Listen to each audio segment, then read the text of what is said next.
Bom, Júnior, eu quero inicialmente, e estou aqui para isso, fazer um agradecimento.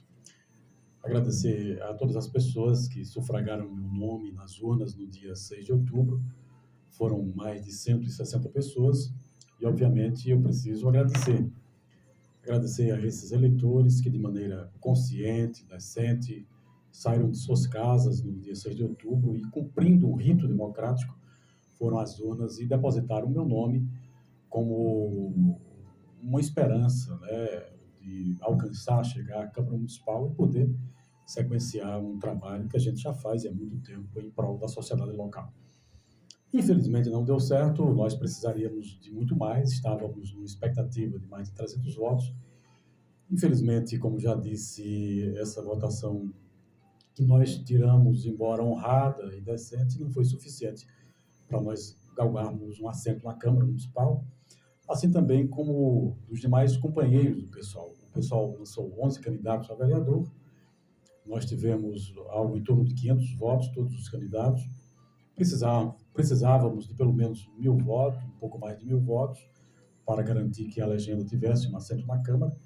Isso não foi possível, mas nós precisamos sempre ser gratos ao que o eleitor quer e determina, assim como manda a democracia, embora, obviamente, com as ressalvas, observações e questionamentos que a gente faz em relação especificamente ao pleito para vereador esse ano aqui em Itaporanga. Quais seriam esses? Bom, Você acha, a gente tem que ser muito objetivo e direto aqui. Você acha que, por vocês não estarem num partido assim bem representado, vocês, de certa forma, foram prejudicados? Na verdade, Sem uma estrutura que na deveria ter. verdade, a eleição para vereador em Itaporanga foi um escândalo, foi um escárnio, foi uma coisa indecente, imoral. Eu acho que se a Justiça Eleitoral quiser restabelecer sua credibilidade, deveria inclusive anular esse pleito. Porque todos sabem, e aí que ninguém é bobo, nem é tolo, que a compra de voto em Itaporanga para vereador foi algo escancarado, foi algo às claras, mas não somente a compra de voto, a compra direta através do dinheiro. E aí ninguém há de contestar, porque, repito, ninguém é nenhum tolo para saber o que aconteceu. Mas mais do que isso, a máquina pública que operou em favor de alguns candidatos a vereador, isso também é evidente, inclusive alguns dos quais já está sendo investigado pelo Ministério Público Eleitoral. Então, o que houve aqui foi uma compra de voto, uma compra direta de voto, e também a máquina pública, através de suas secretarias, apoiando determinados candidatos a vereador, e que terminaram essas pessoas, obviamente tirando uma votação expressiva, mas não é porque eles têm voto. Na verdade, é porque eles compraram o mandato. Compraram o mandato com dinheiro e compraram também o mandato com o favor político ou com a ajuda da máquina pública. Então, assim, se a Justiça Eleitoral, repito, o Judiciário Eleitoral, se o sistema judiciário realmente quiser restabelecer a sua credibilidade, tem que investigar profundamente o que aconteceu aqui em Itaporanga, porque, de fato, é absurdo o que aconteceu. Então, candidatos como nós, e não apenas nós do pessoal, mas outros candidatos, foram extremamente prejudicados pela desigualdade do pleito. Ora, enquanto nós estávamos lutando por ideias, e essa é a verdadeira democracia, muitos estavam no fisiologismo, é o empreguismo. Itaporanga, por exemplo, tem hoje mais de 502 servidores contratados irregularmente por causa do voto, e mais 100 comissionados, que dá 600 servidores, mais de 600, quase um número total de contratados efetivos. O que é que vai acontecer? Daqui a pouco vai haver uma demissão em massa, muitas pessoas que pegaram esses empreguinhos no tempo da eleição vão ser demitidos agora e vão se frustrar e se prejudicar, e vem aquela ideia de que no próximo ano o prefeito vai fazer novas contratações e encher a prefeitura de gente como o atual. Muito cuidado, eu acho que o próximo prefeito, pelo compromisso que ele tem, e é um homem honrado, decente, eu acho que a primeira coisa que ele vai fazer é fazer concurso público, é realizar concurso público. Está correto, porque Itaporanga não pode mais continuar como está, fazendo contratações massivas e irregulares, com processos, inclusive, nas costas do prefeito, e é preciso que se faça o certame público, o contrato público, o concurso público, para que, de fato, Itaporanga tenha uma folha de pagamento regular, não o caos que se encontra aí. Então, o resultado, Júnior, já te agradecendo muito pela oportunidade, e também você falou em contraditório, isso é importante, né? Você estabelecer o contraditório. Então, o resultado de uma eleição para vereador, onde a máquina pública opera em favor de candidatos e o dinheiro reina em favor de tantos outros, é o resultado da Itaporanga que nós temos hoje. É uma cidade de caos. Itaporanga vive um caos em todos os sentidos. É uma cidade, por exemplo, que não tem um matadouro público, continua há 10, 15 anos sem um matadouro público, as pessoas consumindo carne de abate clandestino e sendo vítimas de graves doenças, inclusive morrendo, porque quando chega ao hospital não há sequer um tomógrafo. Um hospital que não tem um tomógrafo, ele não pode ser considerado um hospital com a mínima condição. Então, nós não temos um tomógrafo. E aqui eu não estou questionando nem criticando a direção do hospital. Eu estou falando mais alto em relação à questão política. Então, por exemplo, as cidades que não têm um matadouro público, a Rainha do Vale consumindo carne de abate clandestino, e a culpa não são dos marchantes, mas da própria gestão pública, que já são 10, 12 anos nessa situação. Quer dizer, o atual prefeito, quando pegou esse matadouro, já estava com 70% pronto, vai sair, não vai entregar essa obra. O pessoal estava falando em praça, olha, os canteiros centrais, vocês passem na Rua da Caixa, que é a principal hoje, nas avenidas da cidade, os canteiros centrais de Itaporanga não viram um saco de cimento, há 10 anos que não vem um saco de cimento, apesar do IPTU que está aí. Então, como é que você passa 8 anos numa prefeitura e não reforma um canteiro? Quer dizer, o governo do estado fez asfalto aqui, mas olha o esgoto estourando em todo canto, nós falávamos disso. Quer dizer, os esgotos acabando com a cidade. Você passa hoje naquela avenida, a Padre Lourenço, tomada pelo esgoto, na Getúlio Vargas, tomada pelo esgoto, os esgotos estourando no centro, na periferia, eu não vou nem falar que é um absurdo, mas no centro, os esgotos tomando conta de tudo, porque fizeram asfalto, o governo do estado fez o asfalto, todo mundo tirou foto, se promoveu, e a gente alertava, olha, fazer asfalto sem fazer uma reforma sanitária em Itaporanga é um caos, e o caos está aparecendo, quer dizer, é lamentável. Hoje, um bairro como o Alto da Gervas não tem uma escola, já teve 2, hoje não tem uma. A última, há 4 anos, o prefeito fechou para uma reforma, até hoje não abriu. Quer dizer, não tem uma escola, o Alto da Gervas não tem uma escola, o Alto da Gervas não tem uma praça, não tem uma creche. Tinha uma quadra, o pessoal falando de quadra, o Alto da Gervas tem uma quadra onde os meninos jogavam ali perto do Zezão, o Demão, uma quadra aberta, a única. A prefeitura demoliu, derrubou, acabou com a quadra e com a memória de Demão. Então, quer dizer, é um caos. Assim como a Bela Vista não tem uma quadra, não tem uma escola, não tem uma creche, não tem nada. Então, Itaporanga vive um caos, um absurdo. Você veja o absurdo que tiraram os bancos centenários da Getúlio Vargas. Hoje um idoso não tem onde sentar na Getúlio Vargas. Uma mulher grávida que vai ao centro não tem onde sentar, porque acabaram com os bancos da Avenida Getúlio Vargas, bancos centenários, para fazer estacionamento particular de moto. Então, quer dizer, a cidade vive um caos, a cidade não tem perspectiva nenhuma, você não tem um projeto na saúde, você não tem um projeto na educação, você não tem nada, absolutamente nada. O básico você não tem em Itaporanga, você vive um caos, e o resultado disso é exatamente essas eleições, as últimas eleições, onde o capital, onde o dinheiro, ele foi mais forte, ele reinou, ele mudou votos, mudou consciência, exatamente fazendo com que nós tivéssemos a cidade que até hoje. A gente, só para finalizar, a gente falando de Piancó, olha, Itaporanga perdeu território para Piancó. Você veja, além de todo o caos administrativo que a gente vive, um absurdo, um governo sem rumo, uma cidade sem prumo, caos em todas as secretarias, você tem uma saúde que não funciona a não ser pelo padreamento político, você tem uma educação que não funciona, você não se construiu uma sala de aula nos últimos 8 anos, uma sala de aula não se construiu, muito pelo contrário, fechou-se escola, uma creche não se construiu nos últimos 8, 10 anos. Então você não tem nada, absolutamente nada. Aí até território Itaporanga perdeu para Piancó, exatamente porque a prefeitura não defendeu o seu próprio território. Quer dizer, hoje, toda aquela área do Jardim, Muquem e outras áreas rurais, área territorial e população, nós perdemos para Piancó, porque não houve interesse da gestão em defender os próprios interesses municipais. Então, na verdade, é o seguinte, as pessoas têm que tirar essa venda dos olhos. abrir os olhos para Itaporanga. A Itaporanga que nós queremos, que nós desejamos, não é essa que está aí, não. É um absurdo.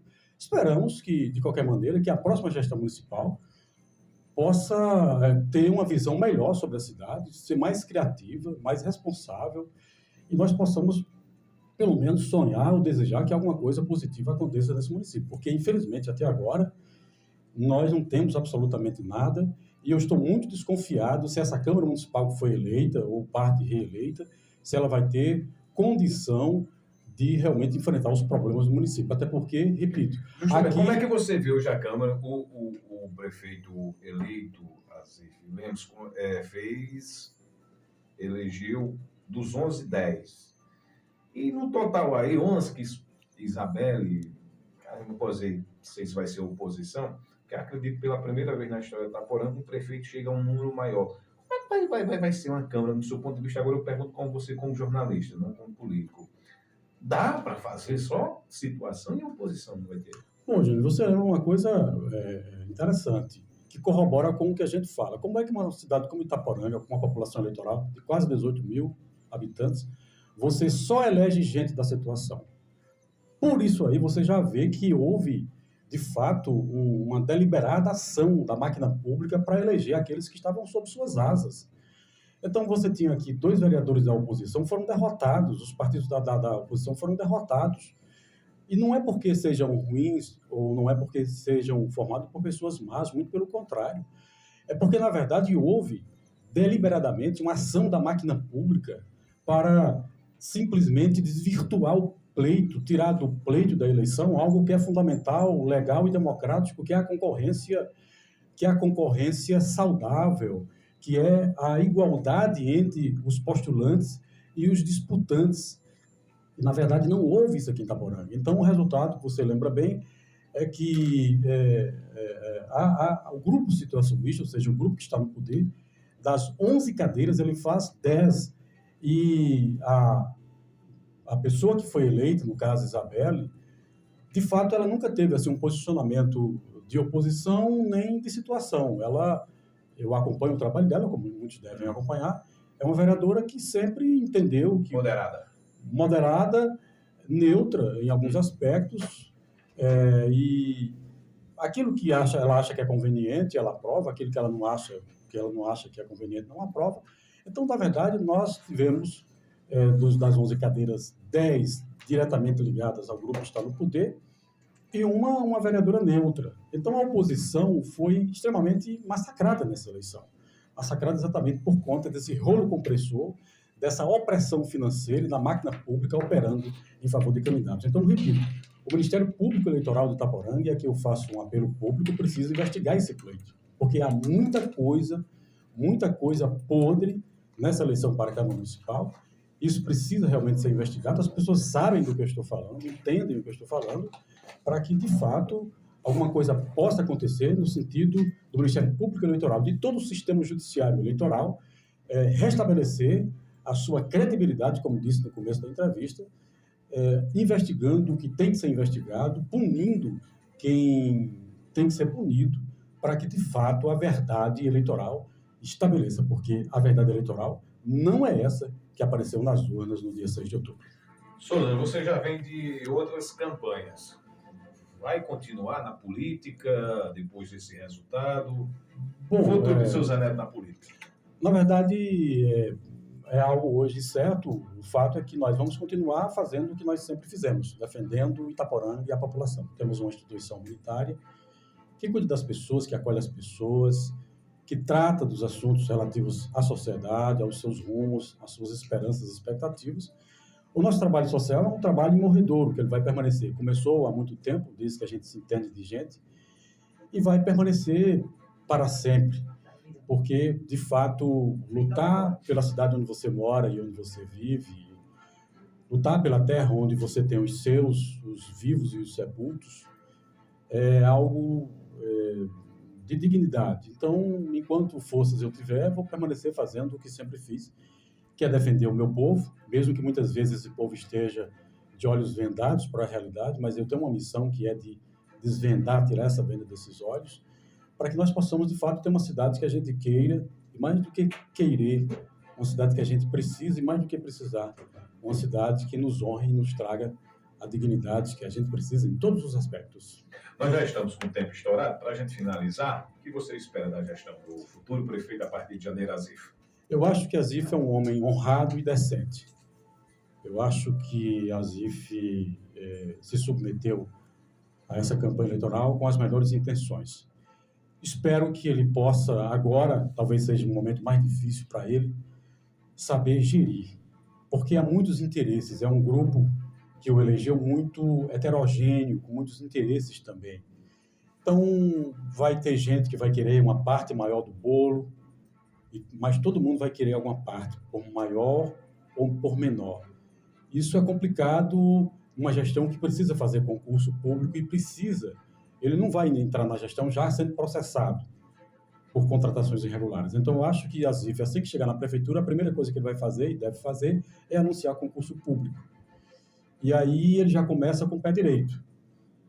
E mais, repensar a escola de Itaporanga, a saúde de Itaporanga, a questão sanitária de Itaporanga, que é grave, a questão social, a juventude completamente abandonada, sem perspectiva absolutamente nenhuma. E aí a própria estrutura de Itaporanga, seja a estrutura sanitária, seja a estrutura urbanística, tudo em Itaporanga precisa ser pensado, porque o que está aí nos últimos anos é um verdadeiro caos. Infelizmente é um caos, e esse caos precisa ser reparado com uma boa administração, com alguém que tenha um corpo de auxiliar e que possa realmente resolver os nossos problemas, os mais graves que continuam para ser resolvidos. Você acha que vai contar muito quando ele formar o corpo administrativo dele? Eu acho que ele principalmente em algumas secretarias. Eu acho que ele precisa fazer boas escolhas. Gente qualificada, gente decente que de fato trabalhe. Eu acho que ele precisa se desvincular muito da política. Ele foi eleito realmente com expressiva votação, mas ele, a partir de agora, ou a partir de janeiro, é prefeito de todos e deve encarar isso como algo de verdade e não como algo de somente falácia ou hipocrisia. Então, ele precisa, de fato... Acho que o problema de Itaporanga da saúde é gravíssimo.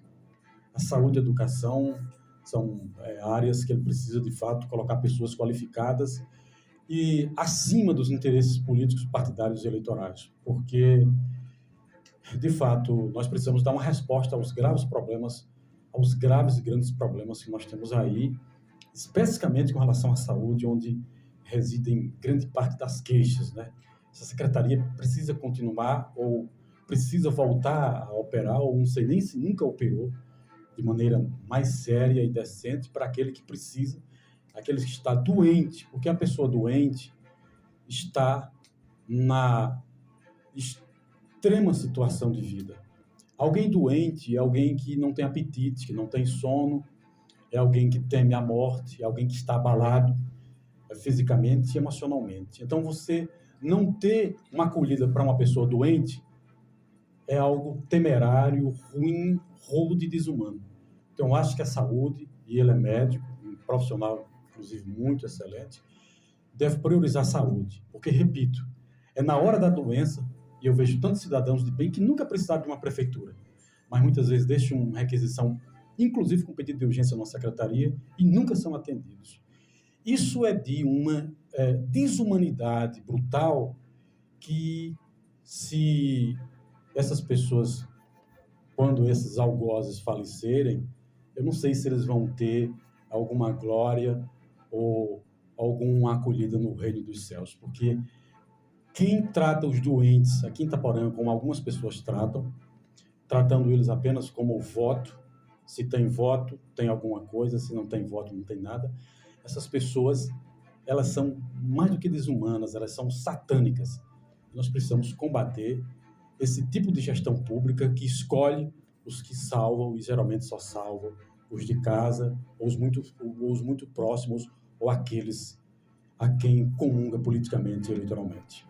Souza, obrigado pela sua participação. Meu irmão, nosso programa sempre está à sua disposição. Júnior, eu quero agradecer a você, que sempre de maneira democrática e feliz escuta também o outro lado. Isso é importante. Agradecer mais uma vez a Rádio Boa Nova FM, que há 2 décadas cumpre o seu papel por isso que começou com a maior audiência e permanece. Isso é algo realmente assim, para a gente refletir e dar oportunidade ao contraditório, ganha credibilidade. O veículo que ele escuta os dois lados, ele não está perdendo, ele está ganhando, inclusive para o anunciante, porque, obviamente, todos os veículos ele têm sua comunicação institucional, isso é normal, até porque a própria Constituição diz que as prefeituras, as câmaras municipais precisam divulgar. E quando o veículo não apenas faz a comunicação institucional, mas ele também dá oportunidade ao contraditório, ele ganha mais força, ele ganha mais crédito, para que a notícia institucional tenha força, tenha crédito, porque as pessoas vão perceber que naquele veículo não fala só um lado, fala os dois lados ou todos os lados. Então, a Rádio Boa Nova é emborredora exatamente por conta dessa questão, de permitir o contraditório. Tem muitas pessoas que agora estão concordando comigo, outras tantas não estão, mas faz parte da democracia. Mas nós precisamos ouvir todos os lados, porque a verdade tem que ser estabelecida, mas não a minha verdade, nem a sua verdade, mas a verdade da opinião pública. Aquela opinião pública que, eu me ouvindo e ouvindo você, opta, a partir da reflexão, pelo caminho que ele acha mais correto e mais conveniente. Pode ser que eu convença muitos, pode ser que eu convença poucos, mas se você tiver a oportunidade de falar, pode ser que eu convença a mais gente ou menos gente a partir do contraditório, a minha posição que você faz. Então, por isso que a democracia é um sistema que permite, de fato, que as instituições, inclusive a imprensa e a rádio comunitária, mais especificamente, possa, de fato, ter uma evolução e sempre se portar e se comportar a serviço da comunidade. Muito obrigado a você, ao Albertino, a direção da Rádio Comunitária Boa Nova e da professora da Fundação Cultural, professora Nália Rodrigues. Taporanga, obrigado pela audiência. Eu volto segunda-feira.